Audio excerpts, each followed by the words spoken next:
మరో బ్రేక్ చూస్తున్నాం. CPI Maoist party 20వ వార్షికోత్సవాలని వాటి నుంచి అక్టోబర్ 20వ తేదీ వరకు కూడా ఘనంగా నిర్వహించుకోవాలని జేఎండబ్ల్యూపీ డివిజన్ కార్యదర్శి వెంకటేష్ లేఖను విడుదల చేశారు. మావోయిస్టు పార్టీని నిర్మూలించాలని కేంద్ర రాష్ట్ర ప్రభుత్వాలు కుట్రలు చేస్తున్నాయని లేఖలో వివరించారు. ఇక అలాగే ఆ కుట్రలను తిప్పుకొట్టాలని పిలుపునిచ్చారు వెంకటేష్.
బ్రేకింగ్ న్యూస్ చూస్తున్నాం. సిపిఐ మావోయిస్టు పార్టీ 20వ వార్షికోత్సవాలను వాటి నుంచి అక్టోబర్ 20 వరకు ఘనంగా నిర్వహించుకోవాలని జేఎండబ్ల్యూపీ డివిజన్ కార్యదర్శి వెంకటేష్ లేఖను విడుదల చేశారు.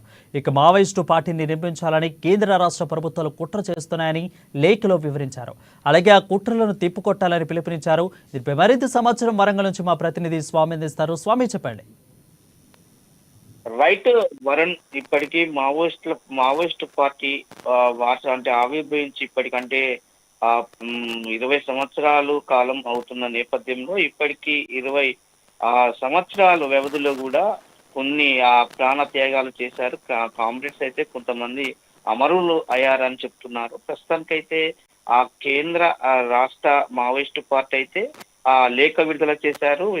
ఇప్పుడు సెప్టెంబర్ 21 నుంచి అక్టోబర్ 20 తారీఖు వరకు కూడా మావోయిస్టు వార్షికోత్సవాలను కూడా ఘనంగా విజయవంతం చేయాలి, ఘనంగా జరుపుకోవాలి. వీధి వాడల్లో, పట్టణాల్లో, పల్లెల్లో కూడా భారీ బహిరంగ సభలు కావచ్చు, నృత్యాలు కావచ్చు, పాటలు, ఆటలు కూడా చేసి కూడా ఇవాళ అంటే మావోయిస్టు పార్టీ వార్షిక ఉత్సవాలను కూడా జయప్రదం చేయాలని చెప్పి కూడా జేఎంపీడబ్ల్యూ డివిజన్ కార్యదర్శి వెంకటేష్ అయితే ఒక లేఖ విడుదల చేశారని చెప్పుకోవచ్చు. ప్రస్తుతానికైతే 20 సంవత్సరాల నుంచి కూడా మావోయిస్టు పార్టీ కేంద్ర రాష్ట్ర ప్రభుత్వాలు కుట్రపూరితంగా మావోయిస్టు పార్టీ నిర్మూలన లక్ష్యంగా కూడా కేంద్ర రాష్ట్ర ప్రభుత్వాలు ఆపరేషన్ కగారు పేరుతో కూడా ఛత్తీస్గఢ్, జార్ఖండ్ తో పాటు ఏజెన్సీ అయిన ప్రాంతాల్లో కూడా మొత్తానికి మిలిటరీ, బిఎస్ఎఫ్, సిబిఎస్సి బలగాలను మోహరించి మొత్తం జనంలో పడుతున్నారు. ఎందుకంటే మావోయిస్టు ఏరిగేట లక్ష్యంగా కూడా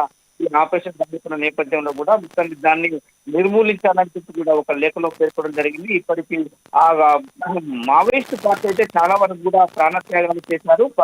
ప్రజల సమస్యలను వెలికి తీయడం కోసం ఏజెన్సీ ప్రాంతాల్లో ఆదివాసుల గుడాలను కాపాడడానికి ఛత్తీస్గఢ్ లో కూడా ఏజెన్సీ ప్రాంతంలో 26 రకాల ఖనిజ సంపదలను కూడా కాపాడడానికి మావోయిస్టు పార్టీ విరోచితంగా పోరాటం చేస్తుందని చెప్తున్నారు. ఆ లేఖలో పేర్కొనడం జరిగింది. మొత్తానికి జేఎన్పీడబ్ల్యూ డివిజన్ కార్యదర్శి అయితే మాత్రము డివిజన్ వ్యాప్తంగా కూడా, తెలంగాణ రాష్ట్ర వ్యాప్తంగా కూడా ఘనంగా మావోయిస్టు వార్షికోత్సవాలను కూడా నెల రోజుల పాటు కూడా జరుపుకోవాలని చెప్పి కూడా పిలుపునిచ్చే నేపథ్యం అయితే ఉందని చెప్పుకోవచ్చు. వరుణ్, థ్యాంక్ యూ స్వామి ఫర్ ది అప్డేట్స్.